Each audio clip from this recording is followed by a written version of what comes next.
शनिदेव आपल्याला ताहून सुलाखून बाहेर काढतात. तर शनिदेवाचं जेव्हाही आपल्याला त्रास होतो, जसं शनीची 7.5 अनेक राशींना आता सुरू आहे, तर तो त्रास गुरुच्या परिवर्तनानं भरून निघेल का?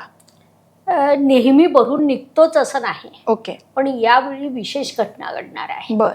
जेव्हा गुरु परिवर्तन होईल तेव्हा गुरुदेव जातील कर्क राशीत, हम्म. शनिदेव आहेत मीन राशीत, म्हणजे गुरुदेवांच्या जलतत्वाच्या राशीत. हम्म.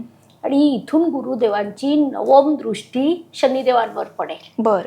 गुरुदेवांना 3 अमृत दृष्टी असतात, त्यातली नवम दृष्टी अधिक महत्वाची असते, कारण ते निसर्ग कुंडलीच्या भाग्यस्थानाचे म्हणजे नवम स्थानाचे अधिपती आहे.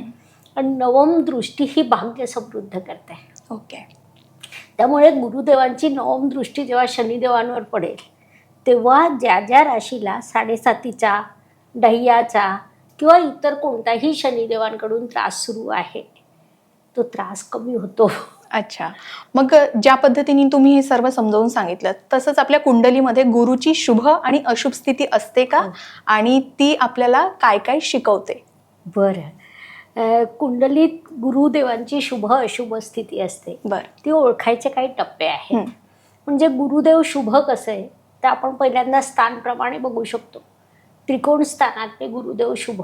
आपण नेहमी ऐकत आलो की लग्न स्थानात असलेले गुरुदेव 1000 दोष घालवतात. अच्छा.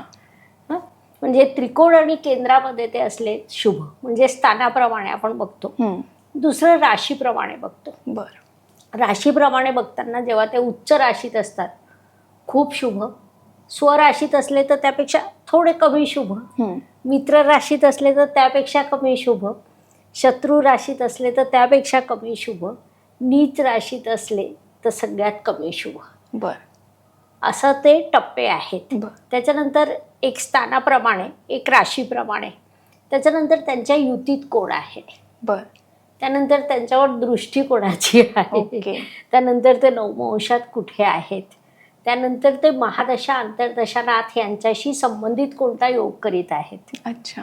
हे सगळे टप्पे जेव्हा आपण पाहतो तेव्हा गुरुदेवांचा आजचं गोचर आणि त्याचा पडणारा प्रभाव आणि तुमच्या पत्रिकेवर होणारा प्रभाव हा आपण थेट शोधू शकतो. अच्छा. तर हे आपण कुंडलीत एकंदरीतच सर्व ग्रहांची स्थिती आणि त्यांची स्थानं अशा पद्धतीने आपण ते जाणून बघत घेऊ असतो. शकतो की शुभ आहे की अशुभ. तर जेव्हा आपल्या कुंडलीत गुरुग्रह खूप मजबूत असतो बरं. तर तो नेहमीसाठी असतो का? एखाद्याच्या कुंडलीमध्ये असेल तर? अच्छा. नाही, याच्यात 2 बाबी येतात. बर. एक असतं आपल्या कुंडलीत प्रॉमिस दिलेलं असतं. अच्छा. की जे आयुष्यभरासाठी आहे. बर.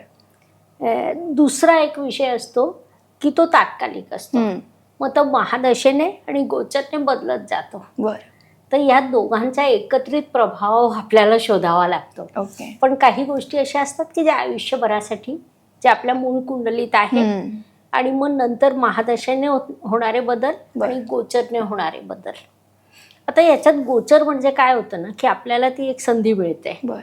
की समजा आपल्याकडे व्हॉटएव्हर एखादं छान पुस्तक आहे, त्याचा आपण अभ्यास करतोय, मग गुरुदेवांचं असं गोचर आलं की आपलं ज्ञान समृद्ध होईल. हो. मग त्या काळात आपण त्या पुस्तकाचा अधिकाधिक अभ्यास केला, गोचर जरी बदललं तरी ते अभ्यास इथे पोहोचलेला असतो. अच्छा. हां. मग त्याचा प्रभाव आयुष्यभर राहतो. पण त्या काळात तेवढा अभ्यास न करता आपण थोडंसं काहीतरी केलं तर ते थोडंसंच इथे पोहोचतं. अच्छा. आणि मग त्याचाही प्रभाव आयुष्यभर राहतो. म्हणूनच म्हणतो भाग्य अधिक कर्म म्हणजे आजचं आयुष्य. अच्छा. तर जसं मी सुरुवातीला बोलले की शनी आपल्याला जसं घडवतो, ताहून सुलाखून बाहेर काढतो, आणि गुरु सुद्धा आपल्याला काही ना काही शिकवत असतो. तर ज्या पद्धतीने आतापर्यंत अनेकांच्या लाईफमध्ये काही ना काही अडचणी आल्या, खूप संघर्षांना सामोरं जावं लागलं, तर प्रत्येक राशीच्या लोकांना किंवा त्या व्यक्तींना जाणून घ्यायची इच्छा असते की हे राशी परिवर्तन जे गुरुचं होणार आहे ते माझ्यासाठी नेमकं काय घेऊन येणार आहे. तर आपण राशीकडे वळतोय. तर प्रत्येक राशीसाठी हे जे परिवर्तन होणार आहे गुरुचं, जे 2 जून पासून 31 ऑक्टोबर पर्यंत होणार आहे, तर ते कोणत्या राशीला कसं असेल आणि त्यावर काय उपाययोजना करता येईल अगदी घरच्या घरी, तर ते तुम्ही सांगू शकता. खूपच छान. गुरुदेव जे आपल्याला शिकवतात ना ते प्रेमाने शिकवतात. बरं. म्हणजे घरातील आपले आजोबा वडील ज्या प्रेमाने शिकवतील त्या प्रेमाने गुरुदेव आपल्याला शिकवतात. म्हणजे जे तुम्ही म्हणालात की शनिदेव तावून सुलाखून बाहेर काढतात, पण गुरुदेव तसं नाही, आपलाच मूल आहे या पद्धतीने गुरुदेव आपल्याला शिकवतात. ते 29 मार्च 2025 पासून अतिचार गतीत होते. ओके. ते अतिचार गतीत गेले कशासाठी, तर त्यांना मानवी आयुष्याला समृद्ध करायचं आहे. सगळ्यांच्या आयुष्यात सुख यावं असं त्यांना वाटतं. इतर ग्रहांची जी विपरीत स्थिती आहे त्या स्थितीला सांभाळण्यासाठी गुरुदेव अतिचार गतीत गेले. ओके.